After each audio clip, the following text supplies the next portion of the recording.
नमस्कार,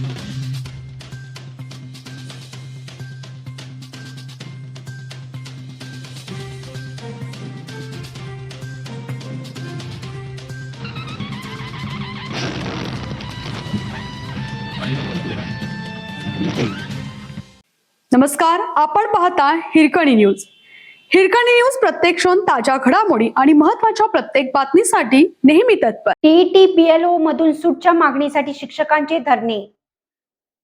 शिक्षकांना अशैक्षणिक कामातून सूट द्यावी आणि केंद्र सरकारने आरटीई कायद्यात बदल करून सेवेत असणाऱ्या शिक्षकांना टीईटी परीक्षेतून सवलत द्यावी, यासह मागण्यांसाठी गुरुवारी महाराष्ट्र राज्य मध्यवर्ती शिक्षक संघटनेच्या वतीनं जिल्हा अधिकारी कार्यालयासमोर धरणे आंदोलन करण्यात आलं.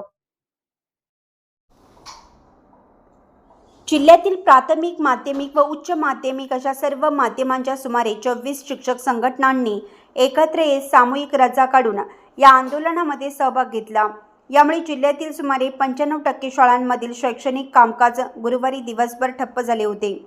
जिल्हा अधिकाऱ्यांना देण्यात आलेल्या निवेदनात म्हटलं आहे की प्राथमिक शिक्षकांना टीईटी परीक्षेतून सूट देण्यात यावी, अन्यथा तामिळनाडू, उत्तर प्रदेश व तेलंगणा राज्याच्या धर्तीवर महाराष्ट्र शासनाने कार्यरत शिक्षकांसाठी स्वतंत्र परीक्षा घ्यावी. तसेच मतदान केंद्रस्तरीय अधिकारी हे काम अशैक्षणिक ठरवण्यात आले असून संबंधित शासन आदेशानुसार शिक्षकांना या कामातून कायमस्वरूपी मुक्त करण्यात यावं आणि जुनी पेन्शन योजना लागू करण्यात यावी.